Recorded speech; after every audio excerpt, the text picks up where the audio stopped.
be able to stay home, brother.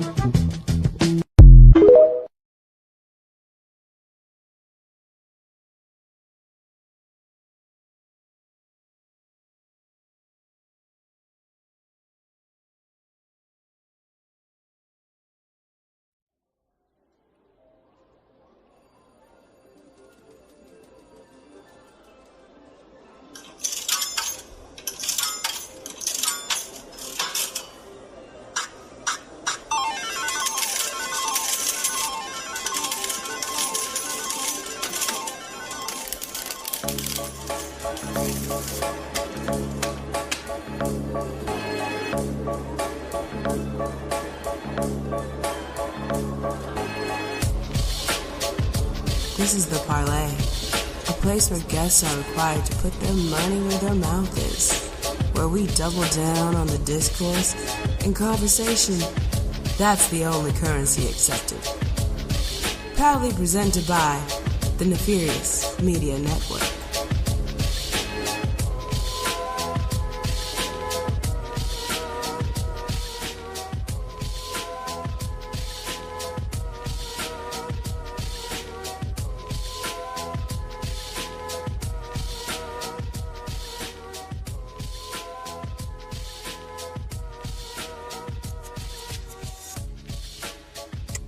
Hi, what is going on, good people? It's always a pleasure to be amongst you guys on another Monday here at Nefarious Media Network.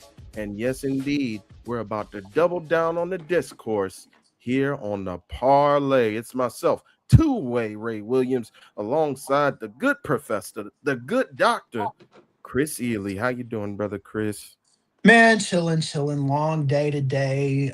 Woke up, had to go to the doctor's office. And yeah, so been running around town, but home, finally home, alas.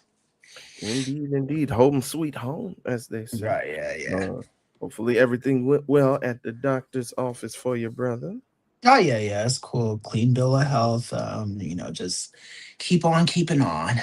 Indeed. So with that, we don't have much time to waste. We want to get right into the goodness. But before we get into the goodness, this is our podcastly reminder, if you will. Mhm. Please, if you don't already, feel free once you start getting the hang of everything that's going around with us here, not only at the Parlay, but here at Nefarious Media Network.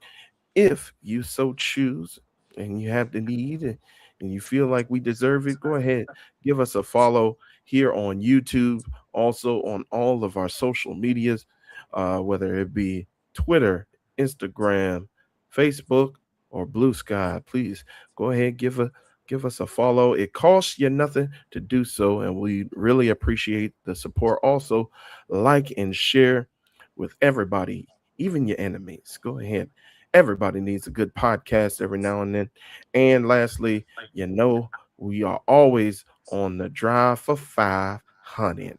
500 subscribers here on YouTube, 500 subscribers and patrons over on patreon.com/ Nefarious Media Network. Please, it helps us out to improve the technology, improve the behind the scenes, improve every aspect of this network. So we appreciate your support, those who are already doing so. And if you're not, we just ask that you consider doing so. So with that, let's go ahead and get into the first topic. Very busy weekend, especially on Saturday night, where the White House Correspondents Dinner was being held in Washington, D.C., and there was an alleged shooter attempting to assassinate the president of the United States just minutes within the dinner. So, brother Chris, I'll just let you go ahead and take this away. What do you think about everything that's come out thus far about the attempted assassination, brother? So there's a lot of things going on, and I've dealt with readers who are in the camp of, Trump is so careless, this thing is fake, this thing is bogus, it can't be real, all this other stuff. My thing is, I do not have the energy to tell people that this shooting is on the up and up, because it is a little too convenient, it just is. This is the third one in 2 years. The first one you could kind of be like, yeah, the bullet did kind of graze his ear and it got close to him. Um, Even though that one it looks kind of staged, but nobody lets a bullet get that close to them confidently. And the kid got killed who did it, and the kid had a very like crazy far right record. He was saying some crazy anti-Trump stuff towards the end of his life. Not left-wing anti-Trump stuff like Trump, you are not MAGA enough, you are not, Republican enough, that kind of shit, so um, this kid is from, my former backyard, Torrance, California. I went to Mm, college in for undergraduate in Carson, California, at California State University, Dominguez Hills, which is literally like a few blocks away from Torrance. Like I can play a game of hopscotch and be in Torrance, right? Um, mhm, and so I've also stayed at that Hilton that they had the event at. I've stayed there several times. The last time I stayed there was when I was in DC in 2024, like networking and all that kind of thing. And yeah, man, all like the there's a lot of questionable stuff, like Caroline Leavitt before the event even started was talking to Fox News. She made an comment called where she said their shots will be fired, mhm, seemingly talking about the tasteless jokes Trump was ready to tell. mm. And the correspondence dinner was a little funky anyway, because there was um there was not a comedian there this year. They had a Yeah. mentalist there instead. um and Trump was invited this year, and the event seemed to be like a Trump kiss ass fest. Mm, um so that it had that going on for it. um and Trump is kind of been staging a lot of like, there was this video that went kind of viral with the Uber driver or whatever. yeah. The And the Granny DoorDash or something like yeah, that. yeah. And it's like, DoorDash driver. how are these people getting that close, Mhm. And she just, it's just weird shit going on. But yeah, I think I, as a professional journalist, um I can't go along with any kind of unproven thing. Like, I can't say for a Yeah. fact that it was staged. I have to kind of wait for things to play out. But I also don't think it would be responsible for me to tell people that think it was staged, that it wasn't staged. I mean, and it's Jasmine Crockett. She asked that question on Twitter, like, was it staged? Like is it, because it's just the convenience of it. It's just these uh happy coincidences that keep happening. Mhm. That you do start having to like ask these kind of questions. um and just the nonchalant way they were acting after being shot at. Like I was saying last night on the other show that we do, I've been shot at. I've been in the vicinity of gunfire. That's not something you just shrug off, you know. Right. It's happened to me in Tennessee. It's happened to me out here, and everyone just seemed to be too comfortable. Dana White's dumbass was on an interview on Instagram, I want to say, where he's talking about Yeah, how awesome it was and idiot. right real close to it. Like I didn't the get down. yeah, yeah. Like why do you think that is awesome, you know? But this is the kind of circus that we have, and this is what people voted for. And for at least 2 years we have to endure more of this bullshit. Indeed, indeed. And it's interesting that you bring up your experience as a journalist because right before we got on air today, I was actually watching a video with Dr. Jason Johnson. I know you're familiar with him. Yeah, yeah, Um, yeah.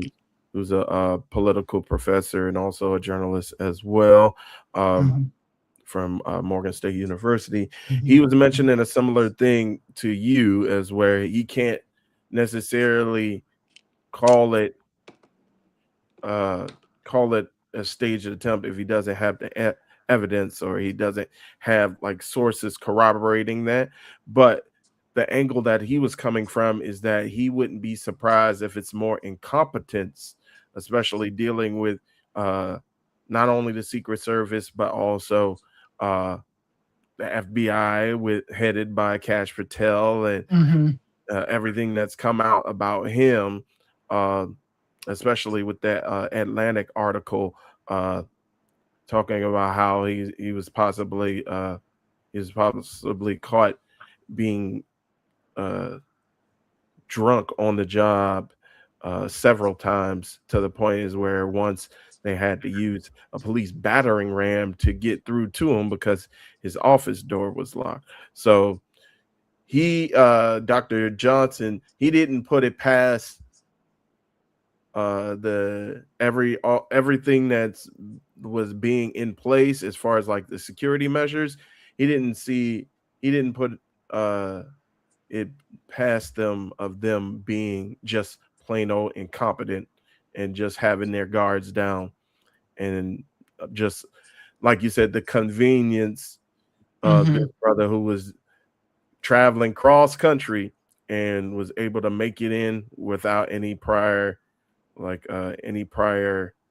pat downs or any prior measures to catch him before he committed to the shooting within the room. So uh yeah, Dr. Jason Johnson, he said it could be more attributed to the incompetence and the sheer security failures of Mhm. everybody involved in that, as opposed to Yeah. I necessarily mean, a staged attempt.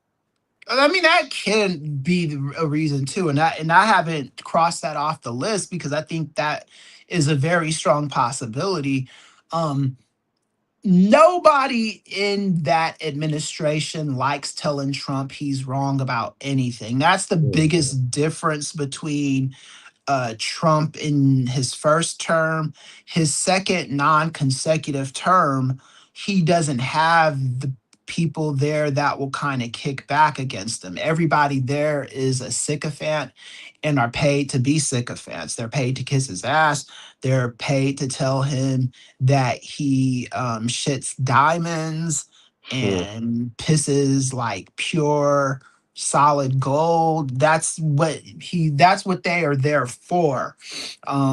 He is firing government officials who are giving him facts instead of the information that he wants to get. You know, like the chair of the Federal Reserve. He didn't like the numbers, like the Mhm. lady that she was like the look overlooks the economy. I forget what her position is. He didn't like the jobs numbers, so he fired her. Like you can fire whoever the fuck you want to fire. The numbers Right. are the numbers. The math is the math. You know, just being a researcher, I don't argue with numbers like that. If the numbers are there, um, there's not really much you could do to manipulate them. Um, so with the people in that administration allowing a third assassination attempt to happen, you can't check that off the list. You know, it's one Right. of those things where it could be true too. And that's why I can't rule it out. I can't rule out it being staged. I can't rule out that this is the just the incompetence of the Trump administration. I can't, there's not too much I can rule out. The only thing I can say is this kind of crap has to stop. Because someone could have seriously died, you know, being that close to gunfire. Um, and as much as I don't like Laura Loomer, I don't and I have to be careful even saying this. Uh-oh. I don't think she's that stupid to say to tell a shots will be fired joke and then shots are actually fired. But again, this is the Trump second non-consecutive term. This is Trump 2.0. You can't put anything past these idiots. What I will say is just continue right now to make sure his poll numbers go down. Make sure those Epstein files stay at the top of the news feed. Make sure that you know you keep telling them how bogus this war is.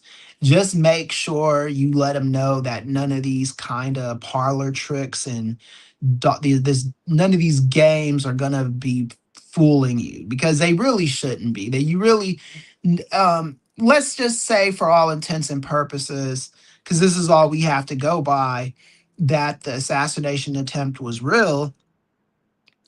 It doesn't matter. You know what I'm saying? Like Hmm.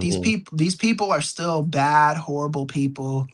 They are not salt of the earth people. They are the worst kind of people that you can find. A lot of racists in that organization, a lot of racists, a lot of sexists, a lot of people that have been accused of vile sexual acts, including the president. So you just have to let them know continually that you do not like them. And you do that by just angry rants on social media. When you get if a pollster calls you, you tell them what you think. That kind of thing, you know. Right. Right. Mm. And kind of to go back when I was talking about Dr. Jason Johnson, he also mentioned, and this was a stunning stat that I didn't know, because it was I guess it was held under wraps for so long, but apparently Barack Obama had 17 assassination attempts throughout his Yeah. 10 years. So I was not aware of those, but do you think there's something to maybe the amount of the amount of maybe secrecy that was dealt with as opposed to Yeah. these being like these Mm. three attempts being super public? Yeah, yeah, yeah. Because I mean, an assassination attempt is gonna happen if you are um a a politician, especially a Hmm. politician of that magnitude. And they do happen a lot, but an attempt is just somebody trying to do it. Right. What happens with these Trump attempts is people just get way too close for comfort. Like, let me put it to you this way: I've been at events where presidents have appeared. I've been when in Knoxville when George W. Bush has appeared. I've been in the vicinity of Barack Obama. Never met him, but been in the vicinity of him. Joe Biden, when he was vice president, I met him. got one of those awkward hugs that people talk about. Mhm. But he back then he was a hugger. That's what he was. Mm. And I've been around those kind of like I was around Kamala Harris when she was still AG and senator in Mm. California. I was never around her as vice president, so I can't really speak to that. What I will say, I'm saying all this to say that when the president's around, the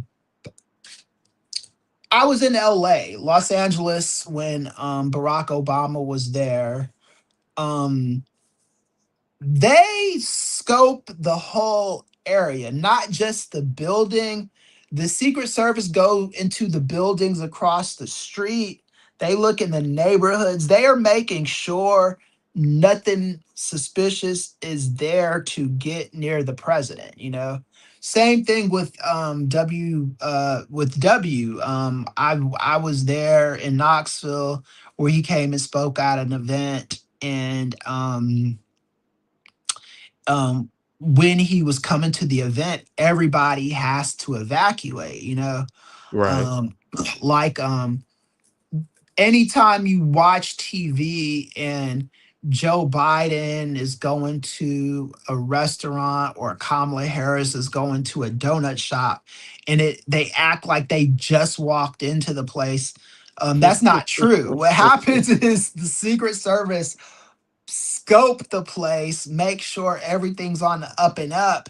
And when they find out that it is, then they'll let Kamala Harris in these events. It's so crazy that like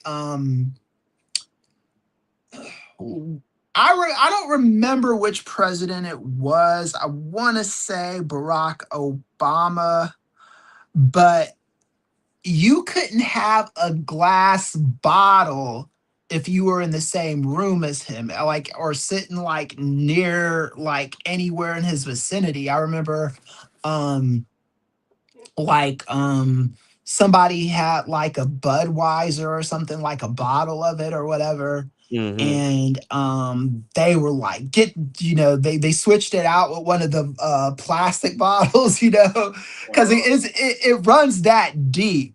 Yeah. And I say all that to say these motherfuckers are just getting way too close. The second attempt is the guy that tried to attempt his a life at the golf course. Right. He got a life sentence, but all you hear are shots were fired at the golf course, which is still crazy. Have you ever been to like a country club, Ray? I Um, have I have not.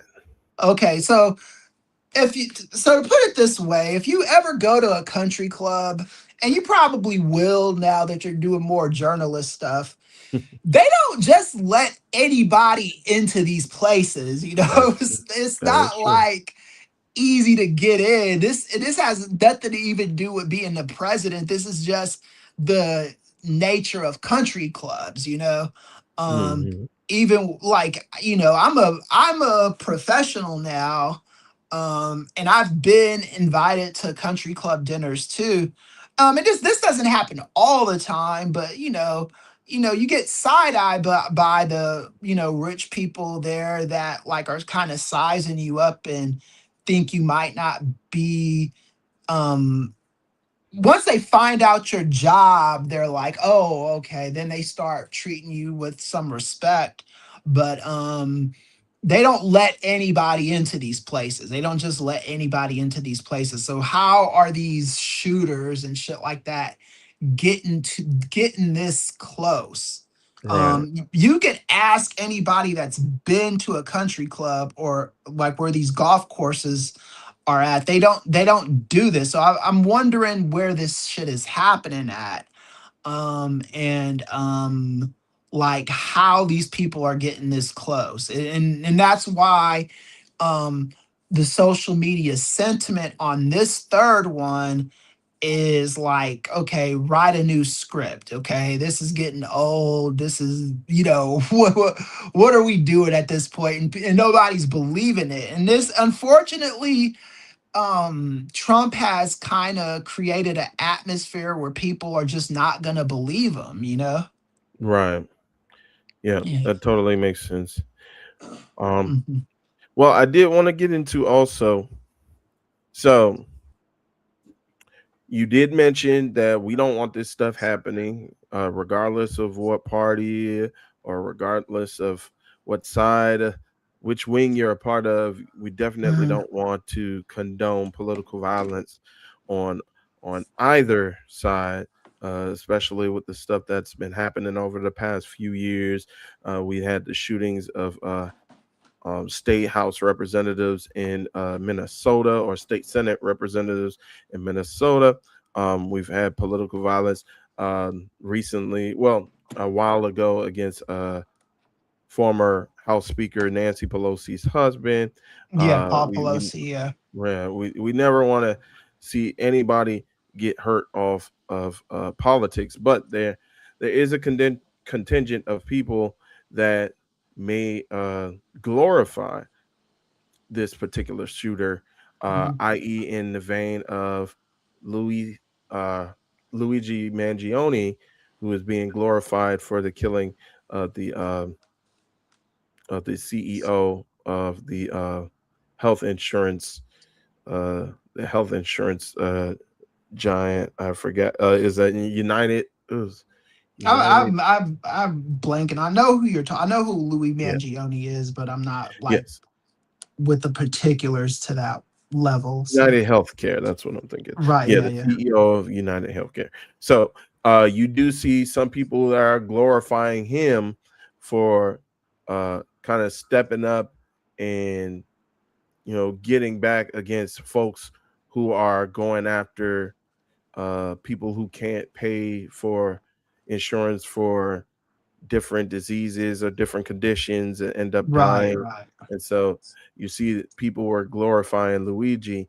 Do you see a similar thing happening with Cole Allen, who is the 31-year-old who was charged with the assassination attempt? Or do you see it kind of flying under the radar, like the gentleman who apparently assassinated Charlie Kirk? We heard about his arrest. I believe it uh, Ryan Robinson. I Hmm. think last name is Robinson, but we heard about his arrest, and then we didn't hear much more after that. We didn't even hear about him being arraigned or him uh, having a court date or anything, his trial or Hmm. anything coming up. I think they just caught him and said, "Oh, we caught him," and then Hmm. it was back to normal. So, do you think that this everything with Cole Allen is going to go under the radar and everybody's going to forget about it, or do you think people are going to remember this and possibly glorify him as being somebody who's trying to uh, take out Trump? So yeah, so I think I'm gonna, like, we're probably gonna have to let this story marinate for like a week or so. Right. Um, if in the immediacy, everyone that I've seen online, the prevailing online sentiment is that people think it's fake. Yeah. It's so if we get past that, if people start thinking it's real, you might see people cheering this guy on. I would never do that for Right. something like this, but I think you could see that. This guy looks, the first one that looks a little melanated. Hmm. So that's gonna add another layer to this. People, that's another conspiracy why people are like, this is fake, because how is that brother still alive after doing that? Hmm. So Hmm. I don't know. Like, you never know what people are. Um, I want to say that this kind of violence mostly happens from people on the right to the left. It's usually somebody, when it happens to people on the right, the person that's usually does it is another person on the right that doesn't think the person that they are trying to meet with their bullets is acting accordingly to whatever rules of politics they have in their head. You know, Right. that's what happened to Charlie Kirk, the guy that shot him. Had a lot of like extreme right wing ties. He had some left wing ties, but they weren't really that kind, not as prominent as the right leaning ones, you know. Hmm. Same with the guy that shot Donald Trump. That guy had all kinds of like right wing propaganda attached to his name. So we do need to be honest about who's committing these things. Right. It really hasn't proven to be a both sides thing. What I would say though, that if it doesn't matter who is doing it, nobody deserves to die for their words, even if they're evil, mean, spirited, hateful. The words should not be what kills you. The last thing you want to do to a person like Donald Trump is have him killed, to just attach martyrdom to him, because what that's going to do is it's going to give a different kind of life to his movement, you know, because now he's Right. you what you do is you turn him into a legend, you know. Yeah. You turn him into one of their ancestors, and you don't want to Right. A give martyr. him, yeah, that kind, yeah, you don't want to start, you want to give him any kind of martyrdom or anything like that. So I would encourage people not to do that.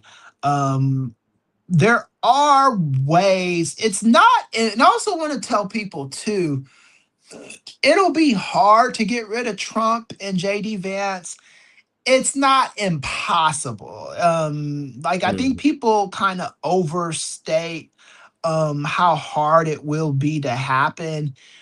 It doesn't have to be that hard. What's going to have to happen is Congress is going to have to, like, the Democrats are poised to win Congress by 30 or 40 seats. And I do think that's going to happen. I even think 30, 40 might be a little generous.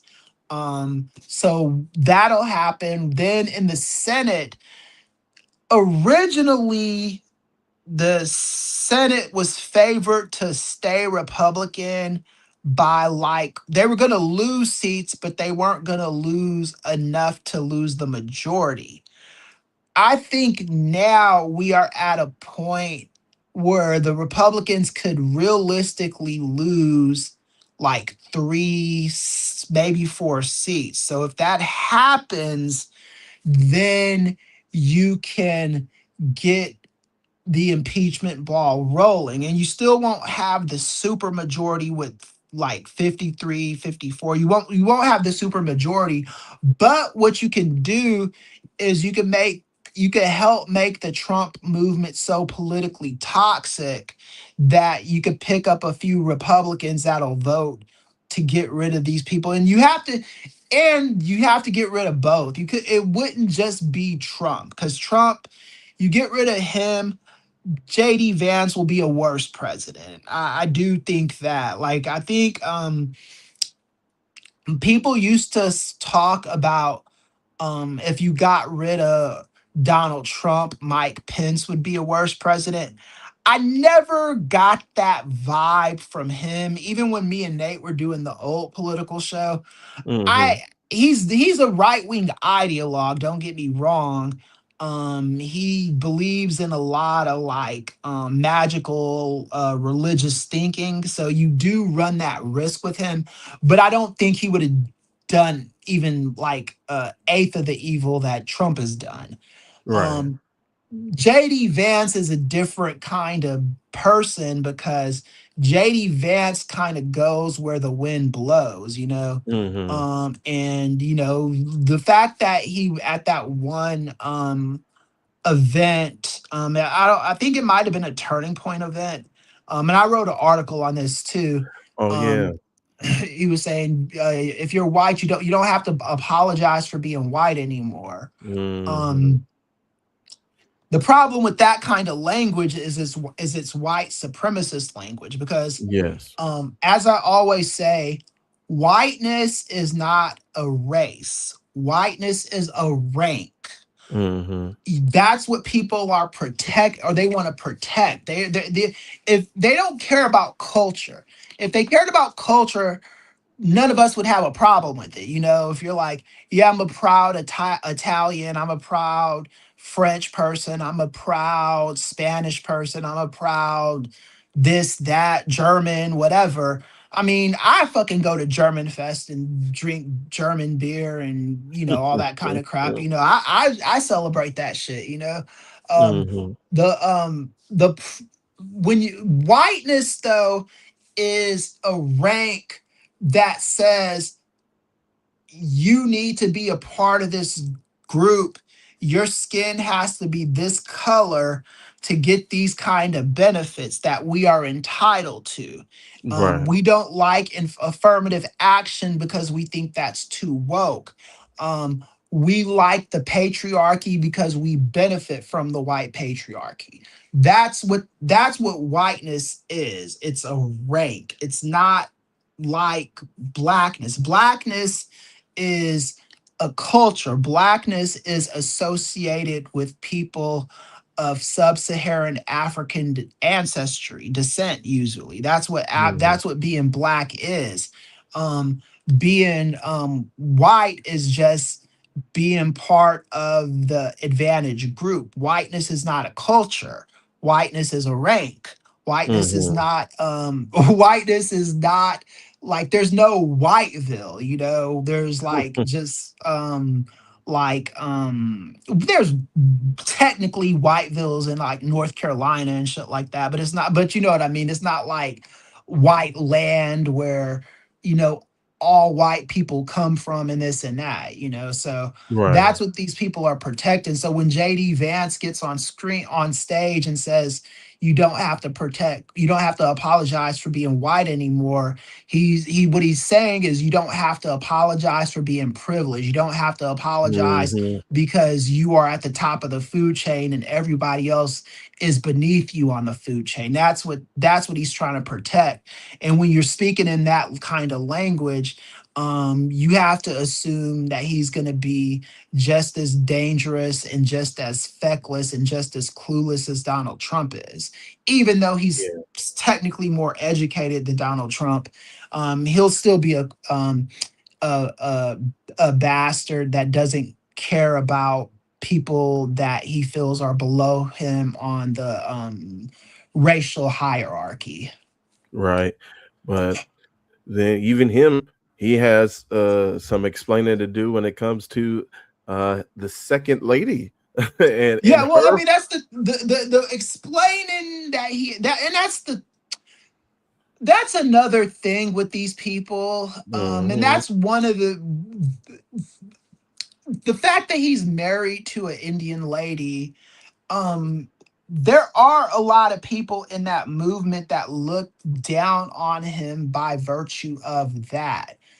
That's why a lot of these people, like, if you ever notice with these people,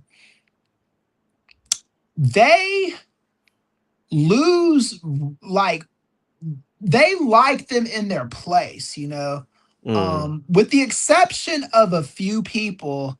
They don't really win statewide elections like that. I'll give you example with Tim Scott. Yeah. Tim Scott was chosen to be senator of South Carolina by Mhm. Mm. Nikki Oh yeah. Haley. Gotcha. She Mhm. she chose him to be senator originally, and then once he was senator, people voted for him. But like Mark Robinson and people like that in North Carolina, a lot of times Mhm. these people are too racist to vote for you if you're black. Even if you say all the things that they don't like you in the group. The Proud Boys never really materialized to this what more than what they probably could have been because Enrique Tarrio Yeah. is like black Hispanic, that kind of Right. thing. And that's kind of what JD Vance has going against him. But what he does though is he says that he kind of talks down about his wife, he Yeah. and his wife kind of just likes the access to power, so she acts the way she needs to act. And that you have to notice that this about some of these women too is like a lot of these women show their true colors when they get access to power. They'll either be like, Yeah. yeah, this, I'm not cool with this, or no, I'll do this kind of cool shit. Like, what's her name? Cheryl, the one that's married to Kennedy, the one that's on from Oh, Curb Your Enthusiasm. I don't want Cheryl Hines. Cheryl Hines, yeah. Yes. Um, she used to be liberal. Yeah. She married Kennedy and all that. And then when Kennedy became Trump's health secretary or whatever, she's dancing and chilling in Mar-a-Lago with everybody else. You know what I'm saying? Right. Because she's next to that kind of power. You have to, it's a crazy dynamic. JD Vance is a piece of shit. If Trump goes, he has to go too, and that's the bottom line. I don't want people thinking, oh, we're just gonna impeach Trump and remove him. If you get rid of Trump, you got to get rid of Vance too. It's the only thing that makes sense. Yeah. I totally agree. I totally Hmm. agree. Well, Yeah. any final thoughts on everything going on involving the shooting at the Correspondents Dinner, brother Chris? I don't have any final thoughts on it. I think we could pause it for now. That's Like I, true. I don't I Yeah. don't think I don't think I'll have final thoughts on this shit until weeks down the line. But yeah, we could shift gears, so to speak.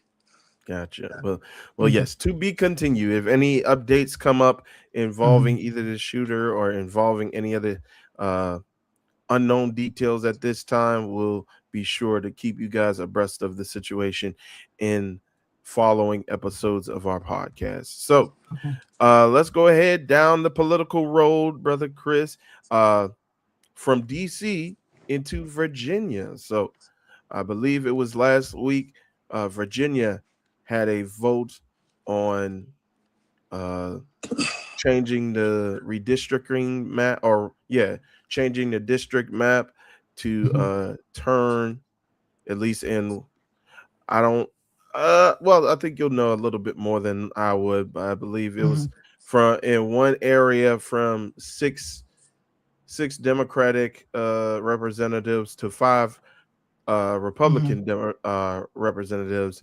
switching the map to where it'll be 10 to 1 uh, Yeah, yeah. in favor of Democrats to Mhm, Republicans. The constituents in Virginia voted to approve that measure.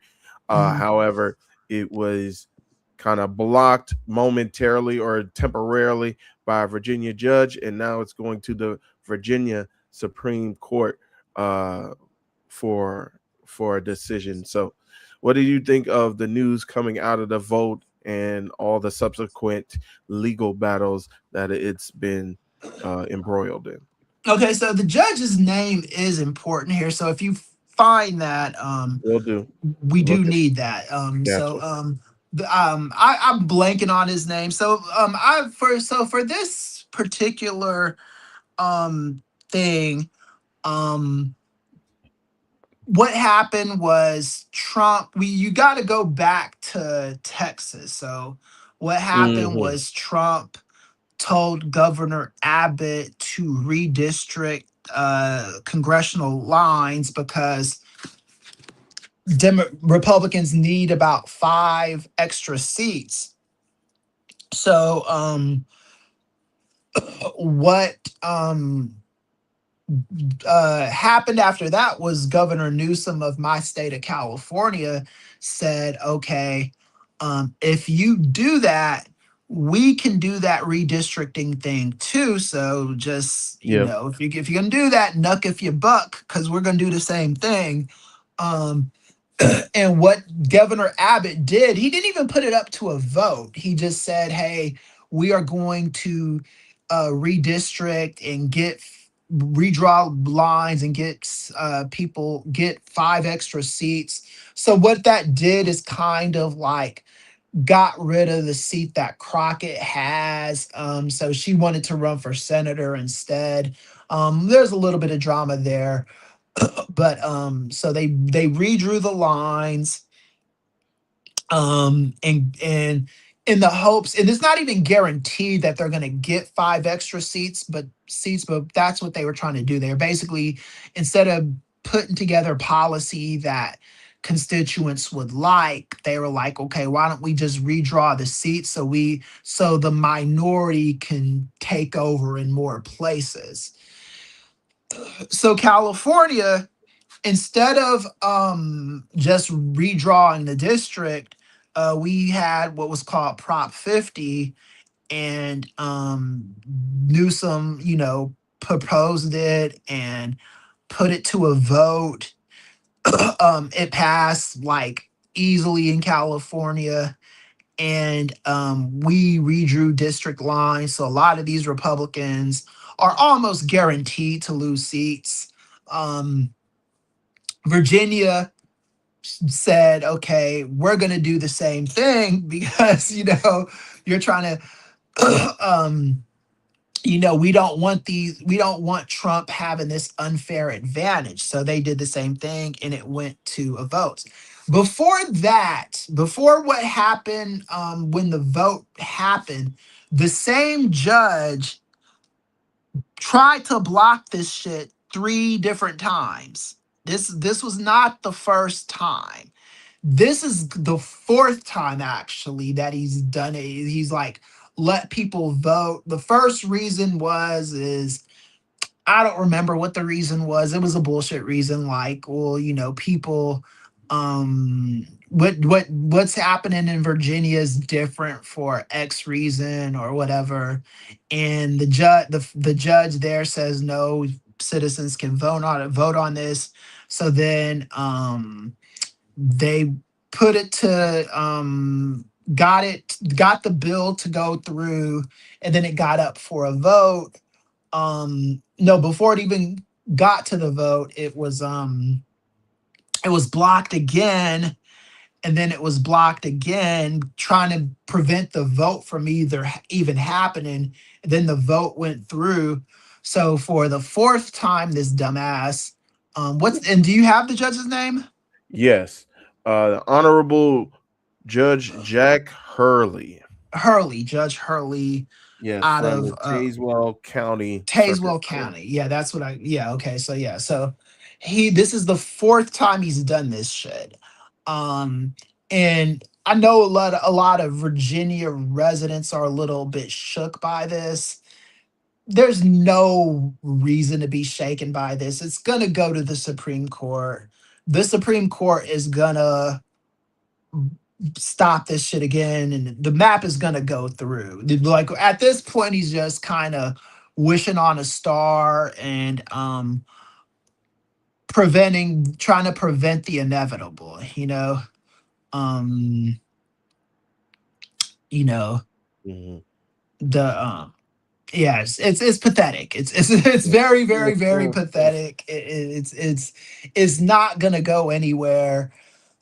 um the problem with this too is, like, say the state Supreme Court overrules this guy, and they will, and let's say the country Supreme Court decides to take up the case. Mhm. The problem with that is they'll have to undo what Texas did too. So and I don't know Mm. if what would have to happen is everything would have to go back to the way it was before, which is still beneficial to the Democrats. So I Right. don't I don't really know what they're hoping to get from this, but it's just Trump didn't think about this thoroughly when he decided to do it. The best thing they could have did was come up with policies that were popular and put them against the Democrats' policies and let the best policies win. Let the best person running for office win. Right. That makes sense.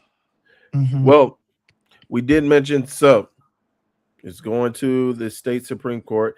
And I guess as far as which domino is next to fall nationally, as far as which state is going to be voting on redistricting, from what I've been reading, Florida is next Oh as yeah. far as redistricting. So, um, what are your thoughts on the chances of Florida going through with the same thing and then it just going back and forth between I mean, uh the problem with the Republicans at the moment is they are not popular.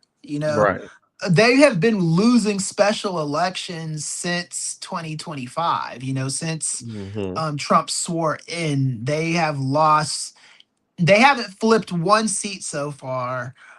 They've lost in red districts where they should have won. They've lost in like red districts in Georgia, places Yeah. like in Alabama, even like Mississippi and places like that. They're losing elections. Yeah, they were about to um, lose Marjorie Taylor Greene's seat. They right, were yeah, close that to was losing. that one came very closer than it should have been. Hmm. This district that I used to pass through in Tennessee, um, it it still went Trump, but it was a district that Trump won by 20, like 30%. And the person that was running for Congress, the Democrat, um only lost by 8%. So they can play this redistricting game in Florida. Um it's not going to get them as many seats as the California gerrymanders are going to get us, because California, we have 54 congressional districts. So there's that. Um and Again, Florida has been losing elections too. I think the Hmm. mayor of Miami, who was a Republican, lost to a Democrat. You could double check that for me. But yeah, Hmm. Republicans are not winning right now. So, and they're not going to do any critical thinking. They're not going to say, "Oh, let's try to make popular policies." Uh, Donald Trump has kind of like showed them again that, why try to be popular when we could just manipulate shit. And that's always been the Republican policy, is they do not like when more voters vote because it makes their agenda not salient. And they believe a lot of biblical um stuff. And when I say biblical stuff, I'm talking about their evangelical interpretations of the Bible, not Hmm. anything that you believe. And that's one of the things I used to tell people all the time, is they think, oh, it's good to have um a guy that's going to bring God back to schools, prayer back in schools, and all this other shit. They think it's a good thing. Right. And I can almost promise you, whatever version of Christianity that you believe in, these people do not believe in it. You Hmm. know, as a matter of fact, a lot of them think you are going to hell for believing in the kind of Christianity you believe in. And look no further than Jaden Ivey from the Chicago Bulls. When Hmm. he posted all those Instagram posts talking about how horrible of a Christian Steph Curry was, and how LeBron James and Michael Jordan souls are damned for hell, or Hmm. on Judgment Day their rings are not gonna matter, and all this other shit. This is the kind of stuff that they believe. And he also said Catholics are not real Christians. That's the stuff they believe. They believe that they are real Christians you are not a real Christian. So if you are AME church person, you're not a real Christian. If you are a Pan-African Christian, you are not a real Christian. If you are any kind of Christian except their kind of Christian, you are not a real Christian. So we got to understand that about these people, and we have to understand that they do not care about being popular. They care about winning elections. And they yield power when they get put in positions of power. Um, Gavin Newsom, I'm not a huge fan of him, but he does have the right idea when it comes to this yielding power kind of thing, because you have to do that. There's no the days of playing nice are over. They should have Yeah. never began, but they're over now. The we go low, we go when they go low, we go Low, high you go shit. high. Yeah. Nah, Mhm. when they go low, you got to meet them in hell. You have to, because they are going to go low. They are going to find the bottom. Right. And you there is no depth for these fucks. There just isn't one. The sooner you understand that, the better off you are. Because Mm, you won't be surprised when any of this crap happens. You won't be like these dorks that are saying now, oh, I voted for Trump, but I didn't vote for this. No, you voted for all of this. right. You were warned about this. This was in pri I read all 500 pages or 900 pages of Project 2025, uh, Mm, all, all the pages of Agenda 47. This stuff was in it. Even the Iran stuff was in it. They were talking about, we've got to take over Iran, and Iran belongs to the Jewish people. See, they are pro-Jewish in an anti-Semitic way. They are not pro-Jewish in let's treat Jews equally. They are pro-Jewish in the book of Revelation says, when the Jews the Jews being put back into a position will facilitate God coming faster. Um According to how they read the book of Revelations. So you got to understand that about these people. true. All right.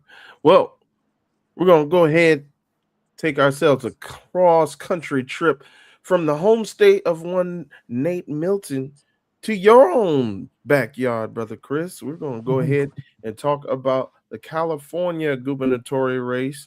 Uh, I know that right now sits two Republicans on the top of the leaderboard, at least as polls show right now.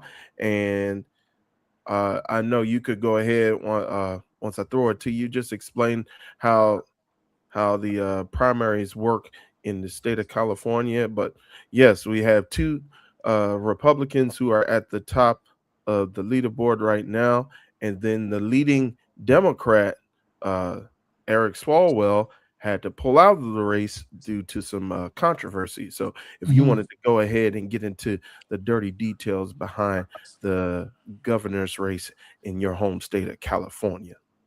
Okay, so this is a long story as well. Mm, Um, so what's going on in California is Gavin Newsom's terms are going to be up. This is why a lot of people believe he's going to run for president. But so we need a new president. hmm. Under normal circumstances, the Democrat is going to win the governorship in California. Right. Um, the problem that was going on is there were too many candidates in the Democratic pool this year, and they've all been splitting the vote. With Eric Swalwell, he wasn't necessarily my favorite, my top choice to be governor, but um I wasn't worried as other residents in my state were, because he had got the endorsement of Nancy Pelosi, who's a very influential Democrat both in the state of California, former Speaker of the House. Now she is an emerita. She's a kind of Congresswoman emerita. She's there, she does a job, but she's not overseeing it. She's not the minority leader or anything like that. That's Hakeem Jeffries. She chose as her heir apparent Swalwell, so he was going to run for governor. Um, what happened then was Schiff endorsed him. So I was thinking that, okay, Swalwell is going to be the governor, because when Nancy Pelosi makes an endorsement, it just goes through. The problem with Swalwell is all these allegations came out, right? I did reach out to Swalwell's team. They've said that none of this stuff is true, all that. I'm one of those people that, like, I'm never gonna jump on a one side or another kind of thing. I let things kind of play out when it comes to this kind of thing. But and the Swallow people swear to God that you know people are trying to stop him from running for governor, and this is a power play and all this other stuff. And he it was becoming so bad that even the people that endorsed him were like, you got to drop out. So he had to drop out. This is when I started worrying, because it's like, okay, without Swalwell as the top Democrat, the rest of these guys are going to split the vote, because none of the, like, the top vote getters right now, the last polling I saw, it was and any one of them could be leading a different poll, but the aggregate was, originally it was Steyer, and it was Katie Porter. And then Becerra was there, but he wasn't really doing anything significant in the polls until Yee dropped out. And when Yee dropped out, all of her supporters went to Becerra, and then Becerra start polling a lot better. So now it's become a kind of a three-person race.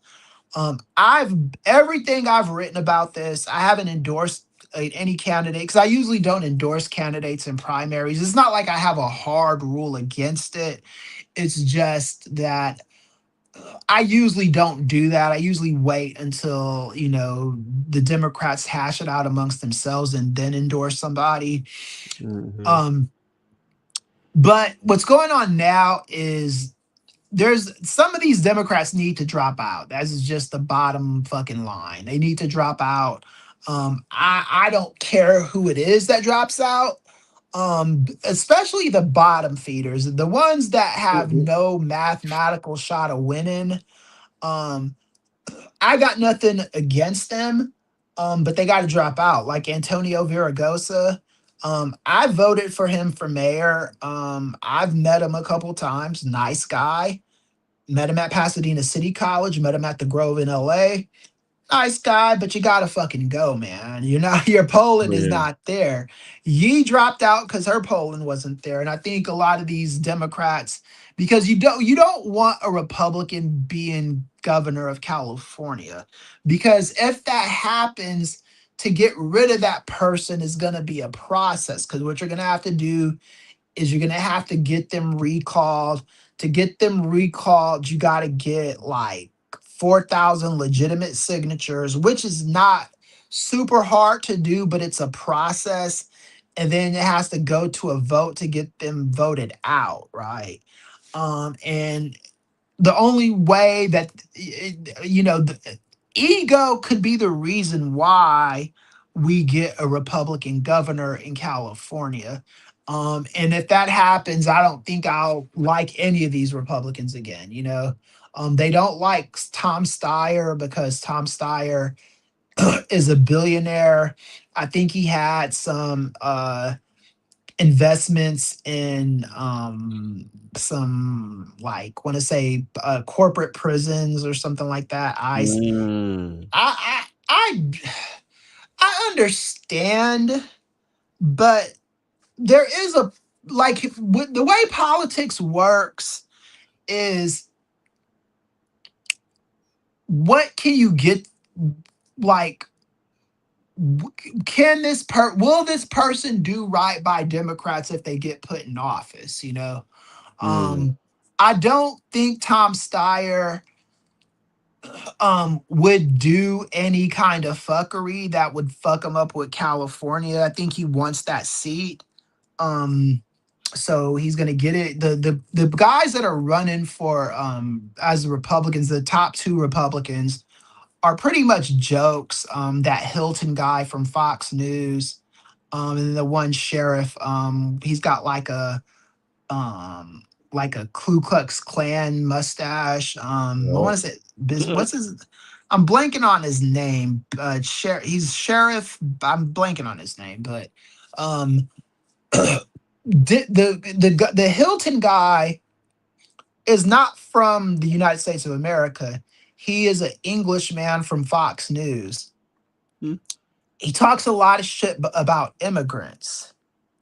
Um, I don't know if he's gotten the memo that he's an immigrant as well. He's got a very thick English accent. Really disgusting, racist human being. Both the Republicans are. Um, if they become governor of a state of California, they can fuck up a lot of stuff as governor. Even though California's got super majorities in the House and state senates, they can still do a lot of damage as governor. And you don't want that happening. So that's kind of where the state of California is right now. right. So there's going to be another debate in California on the 20, or not the second. After that debate, um people need to start dropping out, because then there's another debate on Wednesday. And on there, then there's another debate on the 5th. Um the problem with waiting for the third debate is early ballots go out on the 4th. And you need these people off of the ballots by the 4th, so we can get like one or two Democrats running and one or two Republicans running. So maybe the top, because again, we have a jungle primary out here. So it's Mm, everybody runs and the top two win, regardless of party. So you need to get a Democrat of a fighting chance, because these Republicans are all about one of the two Republicans, and Democrats are split across like 5 or 7 different Democrats, and that's a problem. So people need to drop out, and that's all I've been writing. People, when I every time I drop out, when I write about somebody dropping out, everybody thinks I'm, oh, why are you talking so shit about Tom Steyer, or why are you talking shit about Porter or Becerra? And I'm like, I don't care which one of these dumbasses drop out. I just know they need to drop out. These people have to drop out. They got to get their ego out of it, especially if they're a bottom feeder. The bottom feeders definitely have to go. Or else they can. California has the fourth largest economy in the world. Um, mm, our mm. ports are our ports are a big deal out here. The Wow. movie industry is a big deal out here. Yeah. The movie industry feeds a lot of people, a lot of families. I'm talking about cooks. I'm talking about extras. I'm talking about the city, because cities get money when things get filmed out here. um, I'm talking about teachers. because teachers work on movie sets and television sets. And like it like like the economy out here is so important, and you don't want an idiot Republican running California's economy. Yes, Mhm. definitely, definitely. Well, thank you Mhm. for the education on the upcoming uh governor's race over there in California. And by the way, the gentleman's name is Stephen or Steve Hilton. Steve Hilton. Yeah, Steve, Mm. Governor, yeah, Hilton, and then what's I forget the other one, the one with the crazy mustache. I gotta Um, look him up too. yeah. So But I think I just saw yeah, Stephen. Tom Steyer got some shit because after the debates, he gave him a big embrace, and people didn't like that. I don't like that kind of stuff either. Um, that wouldn't be a reason why I wouldn't vote for you, but I do think you kind of got to put. We're in a place right now where you got to draw a line in the sand as to where you're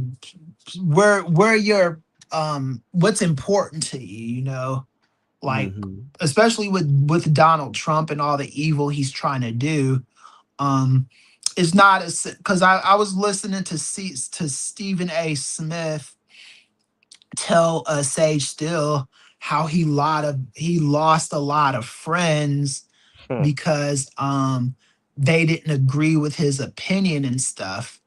And that's not why you lost a lot of friends. You lost a lot of friends because you were co-signing on bad faith actors, people that have been accused of rape, people that are actively racist, people that have said like um black people um don't like complain too much and stuff like that. People like Megan Kelly are cozying up to.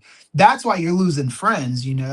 So it's this isn't like the way it used to be, where you can be like friends with somebody that voted for George W. Bush, and the only thing you disagree with him on is voting for Bush, and you could still. Trump is a different level of evil. Gotcha.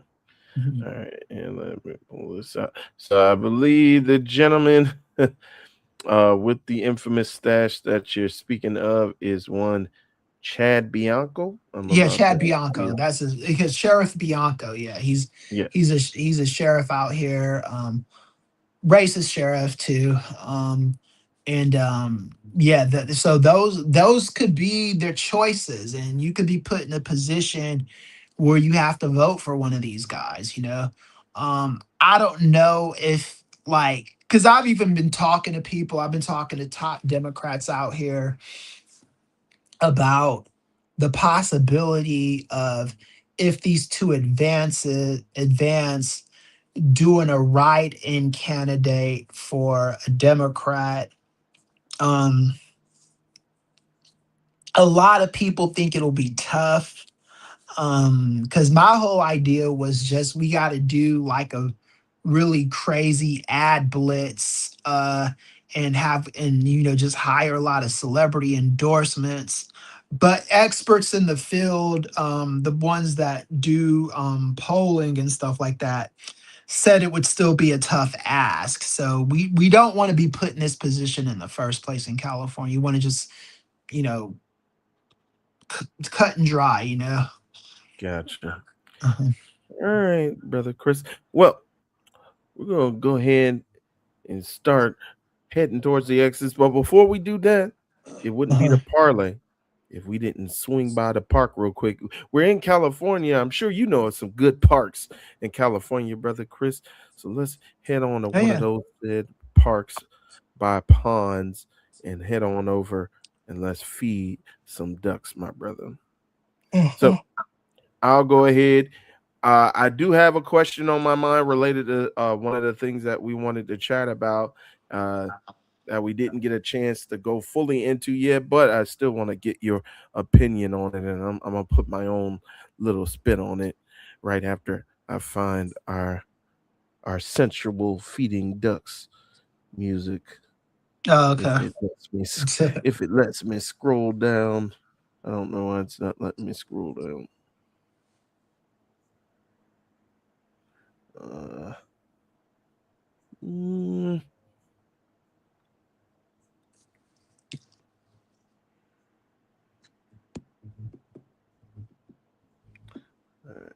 I'm gonna just dance pop. No, Chapel Latina. Get the ducks. Yeah, it's for some reason it's not allowing me to scroll down on here. I might have to just refresh my page. Okay, cool stuff. Cool stuff. Uh, I Uh, won't do that. I'll just do this. This isn't our normal feeding the ducks music, but we're gonna go with it anyway. mhm, Dance. I usually bring it all the way. All mhm, right, we'll just have that playing in the background. All right, so I got my question first, and then if you wanted to think of a question as you go through everything. So mhm, we talked prior to coming on the air. You wanted to mention the beef between one Lauren or Laura Loomer and one Candace Owens. So, mhm.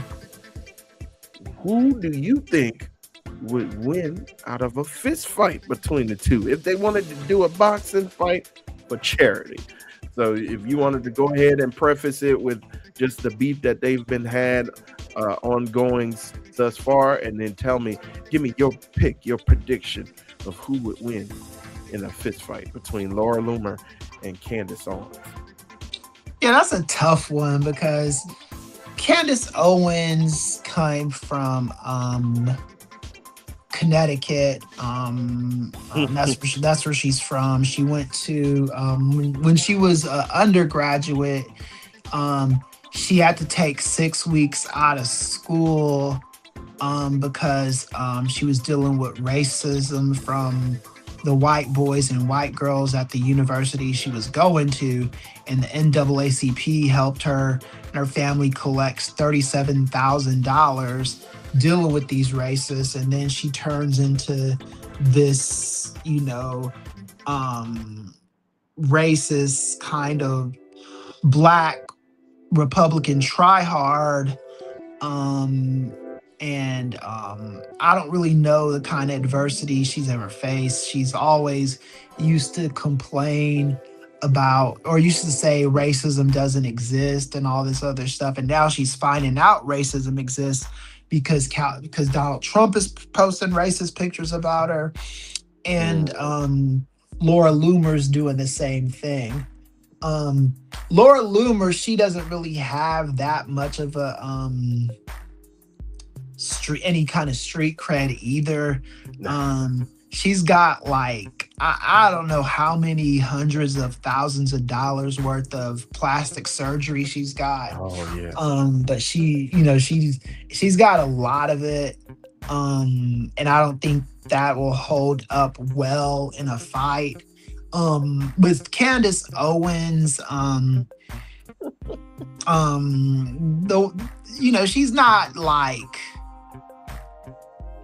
she's not an ugly person. She's I mean she's but her and her I don't think she's extra beautiful or nothing, but her looks are natural. Her hair, sometimes it looks good, sometimes it looks like she's had an accident with the hot comb.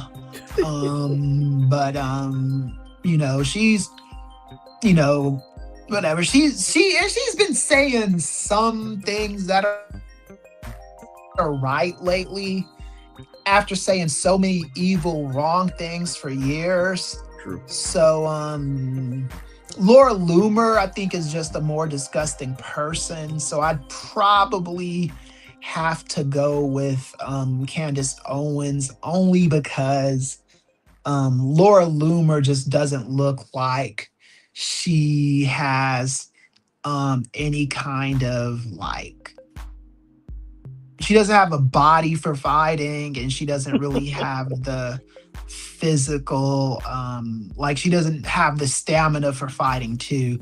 And like calling somebody a nappy headed black bitch just shows a lack of creativity, and it Yeah. shows that more than what you're telling people when you say shit like that is even you want the people that are watching a fight to beat you up too.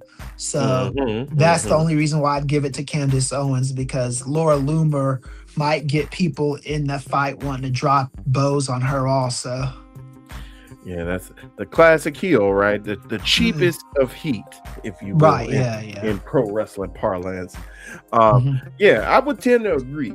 I think Candice might have been the person who maybe talked a little bit too much and got beat up for it, but that made her tougher. So I would give her the advantage in that particular aspect. Laura Loomer seems like the person that never really got a beat down. Like she's always able to kind of get out of getting a beat down. So I don't think she's tough enough Right. to actually throw hands. So Yeah, she'd like talk shit and then run and duck. yeah. Yeah. So from that alone, I think Candice would be a victor. And like you said, if they were in a boxing ring with all the lights pointed down, yeah, I think Laura Loomer would start to melt. So yeah, I'll put my bet on Candace Owens. So with that, you, brother Chris, do you have a question for the good of the group, i.e., just us two? Yeah, so before I got on here, I was writing like I was not writing, I was reading a lot of articles, watching some YouTube videos on Ric Flair and his last appearance on the Ariel Helwani show. Right. And then listening to Bubba Ray Dudley talk shit about like the wrestlers that got released, saying like he has no advice for them and toughen up and all this other shit after they got fired.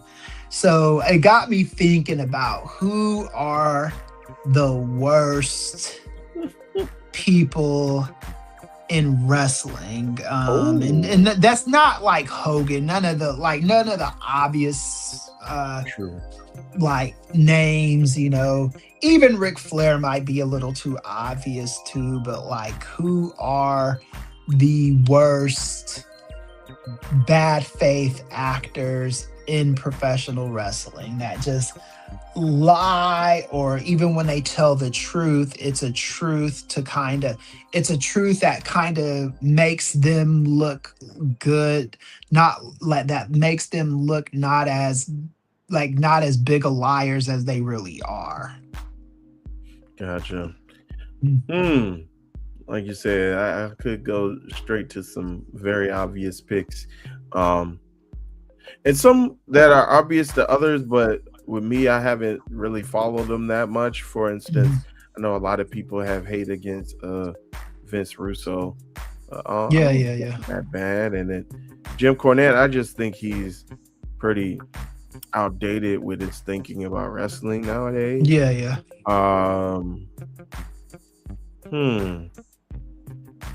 Like I said, I could go straight to the obvious. Tessa Blanchard. That look is gone bad. So, right. Yeah. She's definitely up there for me. I think I was just thinking about somebody. I hate to say it because again, and we kind of talked about this particular person in prior episodes of Ring Theory and Nubian Wrestling Advocates. Hasn't been a lot of evidence out against this particular gentleman. Just one particular wrestler, Devon Dudley, who came out with some accusations. Because and as pro wrestling luminary Rick Ross would say, false accusation? Question mark? Maybe. Right. So I don't know. Maybe good old JR. I don't know. Yeah. And I know you were mentioning before there has been a lot more other wrestlers to corroborate the stance as far as whether or not JR is racist or whether he has biases against other people. But I do think kind of his stance on wrestling, similar to Jim Cornette, is maybe outdated. But yeah, as far as other than like the obvious folks, it's hard for me to pick out other ones aside from like the straight up obvious ones. But yeah, I think JR might be on the tentative list. And that's just pending any other information that comes out about him. So so for JR, I would just need to see, like, because usually when these racist accusations come out, it's a storm of them that come out. You know, it's not just one. With JR, he's only got that one, so I'm willing to kind of give him the benefit of the doubt until I see more like evidence, you know. For me, it's a lot of people, because I thought really long and hard about this. I was, you know, looking at the McMahons always come up first. Of course. Linda McMahon in her current position. Stephanie McMahon in her current the Hall of Fame video with her induction, that really did it for me, man. It's just in the way people are just so like don't understand what nepotism is, where they're just like, oh, she had to work so hard for everything she got, and no, that's not true. And I'm not even saying you didn't have to work hard. I'm just saying your position puts you in the position to be in the position that you are in, you know. Nothing else, you know. So we always have to kind of make sure we're telling the truth of that. So I was thinking of all of Bubba Ray Dudley crossed my mind a couple times. Like Ted DiBiase Jr. I thought really long and hard about him. Just a lot of like cold people. I even thought about what's his name? What's my dude's name? Not Goldust. Road Dog Jesse James. He was on some shit for a little while, but I can kind of say maybe that was just because of the environment he was working in. But for me, it's gonna have to be Mayor Kane of Knox County, Tennessee. And somebody in Knoxville got on my case because I was talking shit about the Knox County mayor position. And the Knox County, I never said the Knox County mayor position isn't an important position, because they oversee a lot of different things in Knox County, like toll road, like roads and services, building codes, all of that kind of stuff. That's a lot. That's a big thing to bear. All I said was all you need is like a mayor to be able to do that. You don't need a fucking county mayor for it. That position was invented to give racists, you know, hey, we want to be a part of this too, you know. But Kane, just because of he's been saying conspiracy theory stuff for decades at this point. Like stuff like bullcrap about the Federal Reserve, things that you can disprove with like one Google search. This the messed up thing about people like Kane is he looks and sounds smart, especially when he's wearing the glasses and he's talking, and he's got a pretty big vocabulary. So it's easy to fall for the okey doke with a person like that, but not really a smart person at all. He's definitely a victim of what they call the Dunning-Kruger effect. Neil deGrasse Tyson talks about this quite often.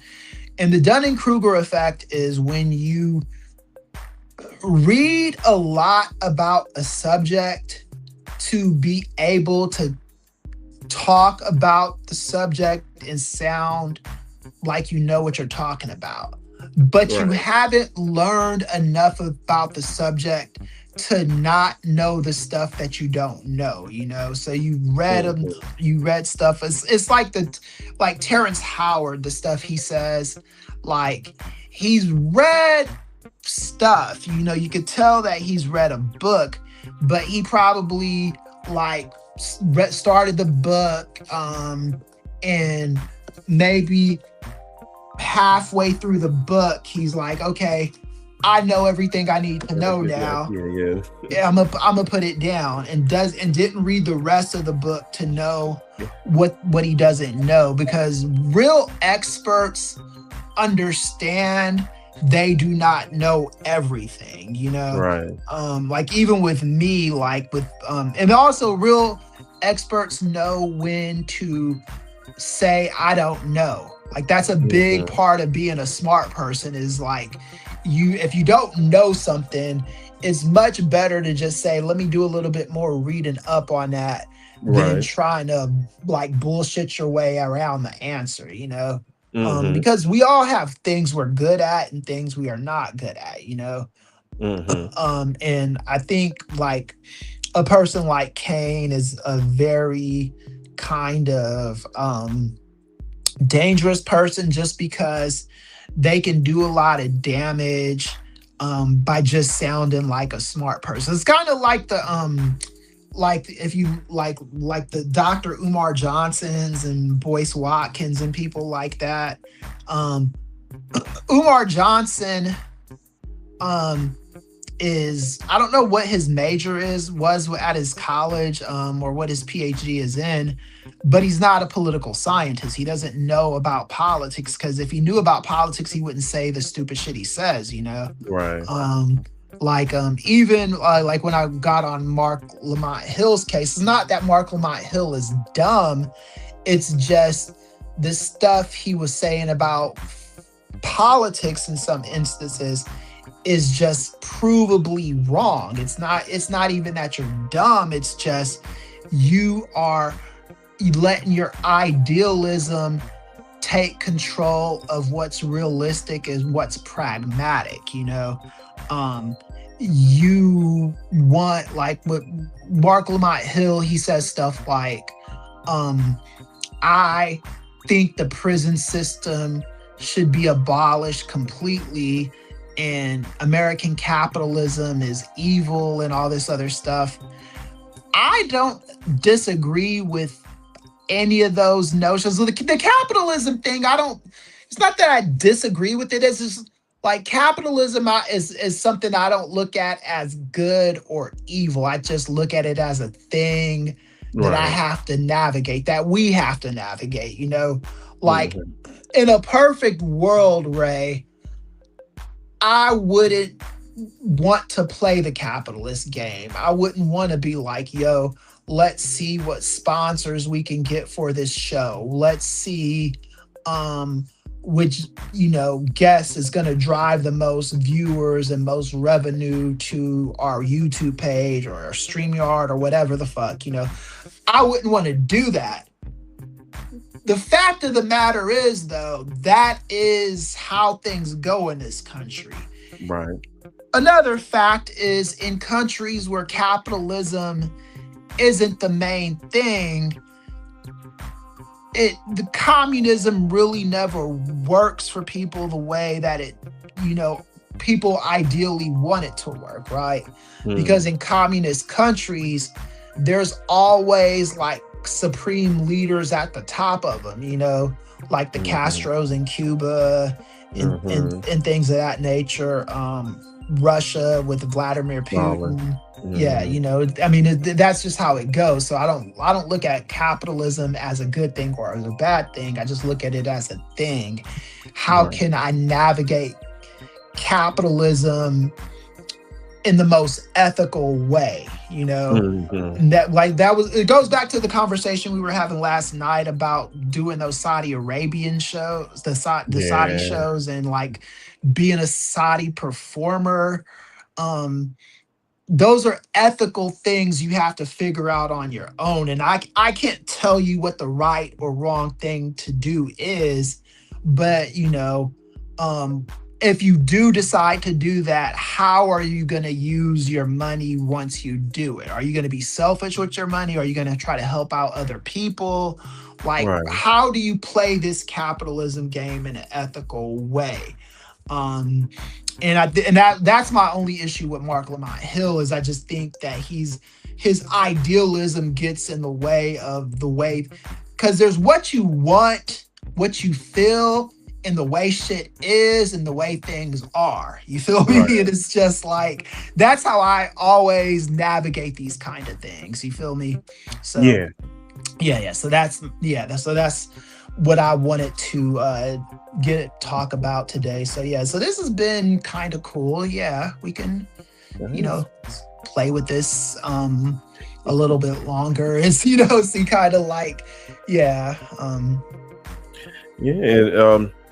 I love how you kind of dovetailed away from wrestling and how you made it relate to politics and things that happen on in our daily lives as well. So I'm the master of the weave. And Don't go there. That's always try to like bring it back to what I was talking about. I always try to talk in those kind of circles. So like even last night when I was talking about Scarface, I was trying to bring it back to the topic and it sounds like a tirade until I bring it back to what we were talking about. You feel me? I totally got you. But you just reminded me of other people, like definitely Stephanie McMahon, because we didn't even get into like all the stuff between her and Triple H and China and how all of that stuff went. The accusations involving Ashley Massaro and her part in that. So she's definitely on the list for sure. And then I was thinking of somebody else. Well, like I said, of course, obvious picks like Chris Benoit. I didn't want to go that obvious, but not that obvious. I was also thinking like a Tammy Sitch. Just think about how the way that she went. And even with the Tammy Sitch though, it's one of those things you have to, is she evil or is she just careless and reckless, like I don't know. I've met Tammy before. I don't know if she's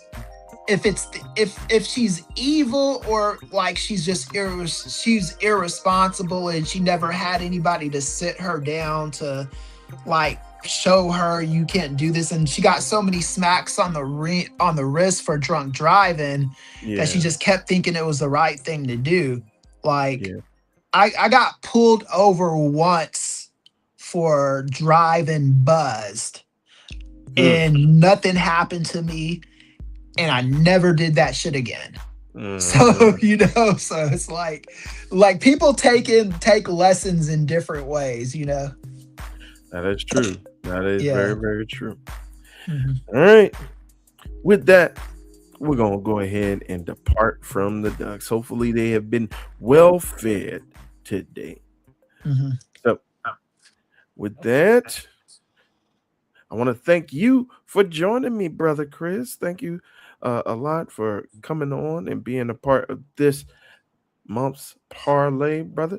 Is there anything you wanted to share with the good people out there as far as what you got coming up, the stuff that you're working on? You've already mentioned your your highly rising Substack amongst the ranks of political content. So if you wanted to go ahead and plug that along with anything else you have coming up, my brother.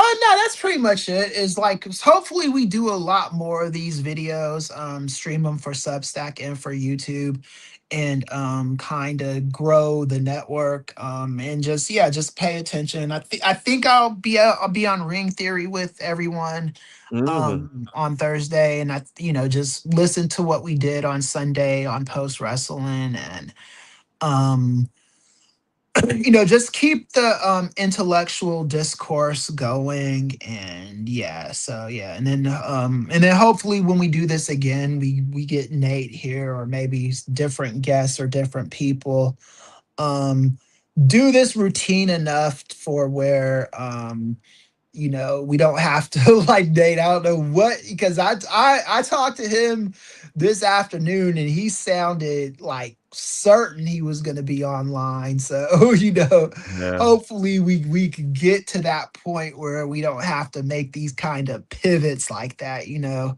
Because yeah. Indeed, indeed. Mhm. And to piggyback off that, one way that we can make sure that all of us can be available and we can devote all of our time to this endeavor of Nefarious Media Network to make sure that we no longer have to be uh, metaphorical slaves of the shoot jobs, is by supporting our Patreon, patreon.com/ Nefarious Media Network. $3 gets you in the door, $3 a month for over 300 hours of content, audio and visual content pertaining to sports, politics, pro wrestling, pop culture, everything, everything, kung fu movies, Mhm. everything. So go ahead if you haven't already subscribed, and if you are interested and you liked what you heard today, please go ahead, consider subscribing to our Patreon. Also, some of our free ways to support. Go ahead and join us here, right here on the YouTube channel. We are getting very, very close. We are two away from 200 subscribers here on YouTube. And if we continue to head up in an upward trajectory, we can go ahead and start monetizing as far as with a membership here on YouTube. And that way we can continue to support us behind the scenes. And again, have us devote more of our time so that we're less distracted and we're more devoted to this fledgling endeavor over here at Nefarious Media Network. So please support us here at YouTube, support us on all of our other social media platforms at Twitter X, Instagram, Facebook, Blue Sky. As for me, you can find me always all over on Nefarious Media Network. As brother Chris just told us yesterday, we did do a Nubian Wrestling Advocates episode over on Post Wrestling. So please go ahead, check that out, and also check out all the other content that Post Wrestling provides as well. They're doing good work over there. The good brothers Sh00tin and John Pollock. Mhm. Also, quick correction, Ring Theory Friday. Ring Theory Okay, Friday, Friday. yeah. You could join the good brothers Downtown Gerard Brown and main event Jay Lacey along with brother Chris Ely. You could Mhm. join us as we do even more of a rundown of what happened over the course of last weekend with WrestleMania 42, what's coming up with AEW Double or Nothing later on in May, what our theories are, and what's going to be going on with all the folks who have been released recently from WWE. So we'll give more of our in-depth thoughts and opinions on those things coming up on Friday, specifically with me as well. If you check out Post Wrestling, not only will you have our latest episode of Nubian Wrestling Advocates, but you'll also have the latest episode of Collision Course featuring the host, Kay from Montreal, and me, little old me. And I ain't had to do no producing this time. I need to respond to her email too. So I just saw it today. So yeah. Reach out, brother. There's some openings for me, brother. But yes, we talked about this past weekend's episode of AEW Collision, including the main event trios match between the Demand and Chris Jericho and the Hurt Syndicate. So you can go ahead and listen to that over there. Also, if you are in the Fairfax, Virginia area and you are going to be at the AEW Dynamite show on this coming Wednesday, April 29th, come see your boy. I will be there. Work-wise, doing my first gig as press for both Post Wrestling and Nubian Wrestling Advocates. So please come up. If you're a part of our community, come up and say hi to your boy. If you want to take a picture, nobody really likes taking a picture with me, but I'll be more than happy to take a picture. I know I ain't signing no autographs. I ain't that famous. I ain't famous at all. But if you recognize me, then I appreciate the support.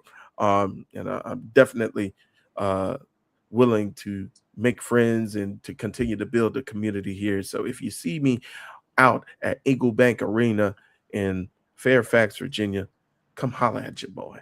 Especially you, Anwar Star Willing. I see you all over at different conventions, brother, and I know you follow us on Nubian Wrestling Advocates as well. If I see you out there, say hi. I know you're not afraid to say hi, Anwar. So hopefully I get to see you there, as well as other folks who are in the post wrestling and nefarious media community. So yeah. And I wanted to say too, to people, because I'm gonna post this to the Substack in the notes, and we will do live double streams soon, more consistently.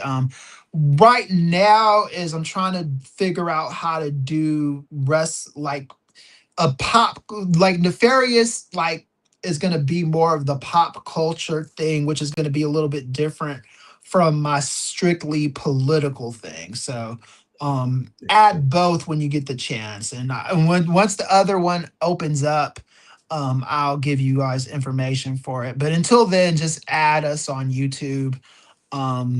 Link is up in the corner. Yeah, man, that's pretty much it. All right.